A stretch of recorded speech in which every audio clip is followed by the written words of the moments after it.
first time, and maybe the last time. But I didn't even know I was going to speak here until a day or so ago.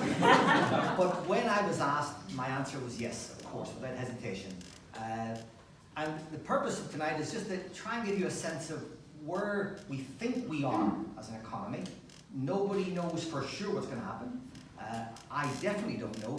But I want to run you through the current thinking.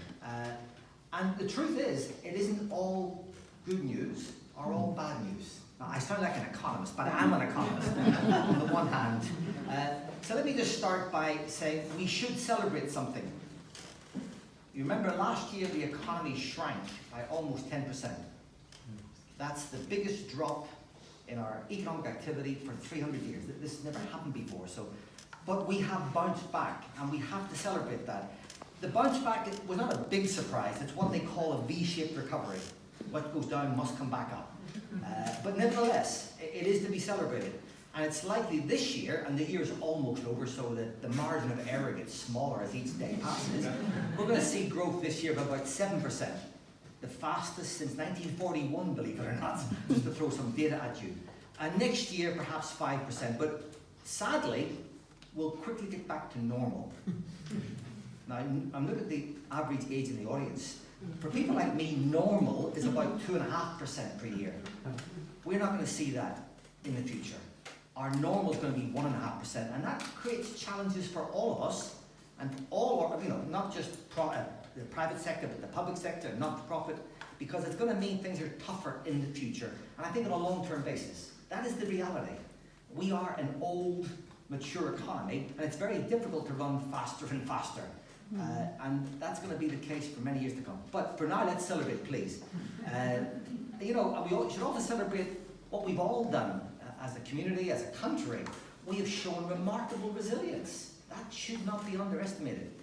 I, for one, am amazed at what has happened.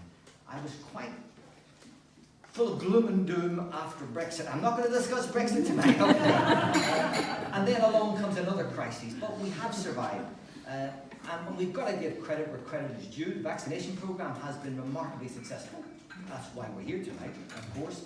And of course, consumers and businesses have innovated like never before. And education as well, in terms of online learning. So I think we should celebrate that. The other really bit of good news, which you're all aware of, it's announced this week, is unemployment is only 4.5%. And please, don't be one of my students. Is it measured correctly? No, it's not measured correctly. But as long as it's measured consistently, that's the important point.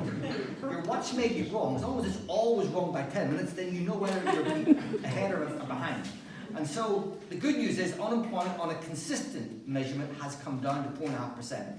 That's much better than anybody expected, perhaps apart from the Prime Minister, perhaps. Certainly much better than I expected. And we're going to see unemployment rise slightly because, the furlough scheme has ended and there's going to be a little bit of job losses here and there, but we don't expect it to go much beyond 5%. And I think we should celebrate this. For all of us should be glad to hear that. But of course, the government has done a lot. They have pumped money into the system like never before, and there was no choice, and thank goodness they did do that.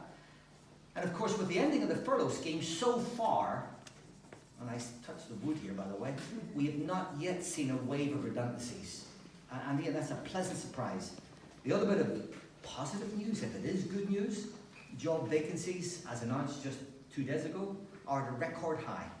We have 1.2 million jobs being advertised at the moment, which is a record. The problem is we can't fill them, so something's going wrong somewhere. I won't mention Brexit, I promise you. And of course, we know the sectors that are struggling to recruit, hospitality and retail and transport, etc. But however, the bit of bad news that I need to emphasize is long-term unemployment. COVID is and will have an impact on certain groups of people that may not actually get a job again for many years. Now that's a very negative message. It's what economists are now calling scarring effect. If you cut yourself, you may be left with a scar. COVID is going to leave a scar in some sectors, and sadly you mentioned women in retail. That potentially is one of the sectors that is going to need a lot of help in the future. The people who were in retailing in the high street, they lost their jobs. We've gone to shop online, but they're not the same people who will serve you online. And there is the scarring effect. So we really got to keep that to the forefront. I don't want to overemphasize it, but I think it's something we need to remember. Of course, at the same time, our recovery, which has been fantastic, as I said already, will slow down for lots of reasons. I mean, you can't keep on running faster and faster, but we have lost a lot of workers from this country, and that limits our capacity to grow. I don't need to talk about farming and pigs and etc., etc. This is happening right now in our country. The biggest danger of that, apart from the fact that we may not have turkeys for Christmas, but the biggest danger is actually inflation. I'm old enough to remember, and some of you else will agree, the 1970s. Oh, yes. The concept that economists use is called the wage spiral. That's a standard term. When wages start going up for whatever reason, then prices go up. When prices go up, wages go up. And we had that before. I just hope we don't see it again. The Bank of England is not as pessimistic as I am on this note, but let's wait and see. There are signs that it is worrying. So in terms of where we are today in inflation, yes, it's going to head above 4%, perhaps in the next month or two. And the energy crisis hasn't helped and won't help.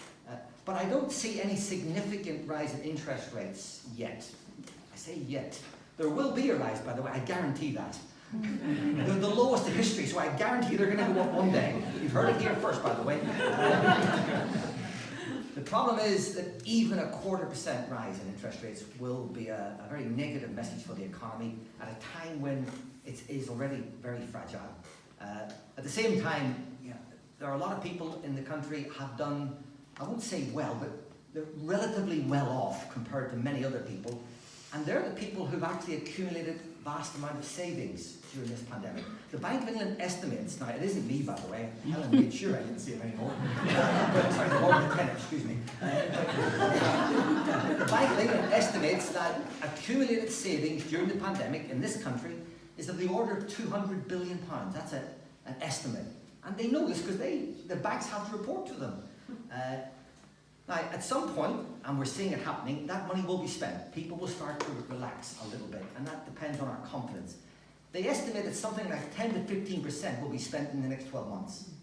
Doesn't sound a lot of money, but money is not spent once. It goes round and round and round. So some people are going to be okay, but some other people will not be okay. But on October the 27th, we have a budget coming up.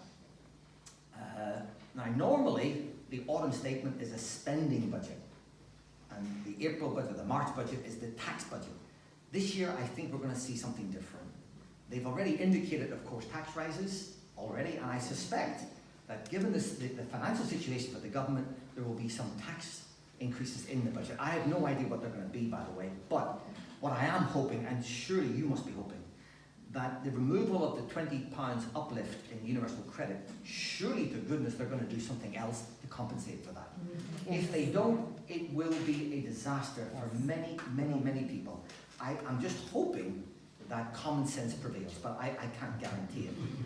But one thing is certain, and of this there is no doubt, we are going to see a tightening of government spending, and that will hit all sectors, including the charitable sector, sadly. I wish it were otherwise, but I think the government are intent on this. So we're going to see tax rises. Sorry folks, I've spoiled your night. We're going to see spending squeezes, and that's the situation we face. But I'm going to finish just, I'm sorry to say, but almost negative points, but I want to leave you with realism as well. I was asking Helen tonight, or telling Helen tonight, about a famous preacher who was born in 1766 called Thomas Malthus. Thomas Malthus, in the 18th and 19th century, became a political economist. He would go around talking about the economy, but he was a miserable so-and-so. He preached gloom and doom, and it was he who gave economists a bad name. Economics is called the dismal science. But I don't want to be dismal. I'm an optimist by nature, but I think we have a number of challenges ahead that we cannot ignore and will not be ignored. The social impact of this pandemic hasn't really begun to hit yet. I think there's more to come for society. The social costs, that the NHS and the social care costs are going to keep on mounting. That's a challenge for all of us. Managing return to work is a challenge, by the way. Even for me, I do enjoy going to work, but I like being online as well. But the economy needs people to get back into full production mode. Of course, I mentioned already the big challenge of the government having to manage our debt, because what we're going to do if we don't manage this debt is we're going to tell our kids it's your debt, and your children's debt, and the grandchildren's debt. We are leaving our children unprecedented debt of only £2.2 trillion at the moment, and going up. That's a challenge for the future. Of course, the other big challenge, which is talked about a lot, but I haven't seen much action yet, is the levelling up agenda, which surely must be given more attention. On top of that, I've mentioned Brexit, I think, twice. We're going to have to normalise relationships at some time with the EU. And I won't just, you hear my accent, by the way, you can tell. And I'm sure you can think of many other challenges. But in terms of, what lies ahead for the next 12, 18 months, we have a lot of risks. So we've got positive things that happen. We've got challenges facing us. As a society, we have to deal with those. But we are going to face some risks as well. The recovery, which has been great so far, thank you for that, is going to slow down. We're not going to keep on going at this pace. So in a year or two, we're going to go right back down to more normal growth rates, which means more normal tax revenues, which means more squeeze on spending. So this is not going to go away. I am particularly concerned, and there are a number of people here I hope will listen very carefully, I'm particularly concerned about the weakness for the last 20 years of business investment, not only in plant and machinery, but in people. Now, the government, of course, last March brought in a nice big tax break, a super tax deduction, to try and stimulate investment spending. But what we've all forgotten is that the tax rises in the pipeline for the corporate sector exactly match the incentive. So it's going to be neutral. So I'm hoping that businesses remember that. Business investment is the engine of growth. We need to focus on that. I am, of course, worried about the impact of future inflationary rises in the economy and the impact on those who are least well off. We've got to keep our eye on that. And of course, the debt I mentioned already. Scarring effect is not going to go away. Please, let's all remember that. People who are affected by this pandemic will be scarred by it for many years to come. We've already seen in the last few weeks, few months, the supply side bottlenecks and the labour shortages that have built up in a number of sectors. That will not go away quickly either. And then, of course, there's always this overhanging danger of another variant. I heard this morning in the radio, I was relieved to hear that the Delta one is the dominant one. So at the moment, everything is under control, we hope. But of course, energy costs are now a big factor for many, many people out there. And last but not least, we're going to have to deal with the EU at some stage. But let me finish with a quote which I think summarises everything that I've said.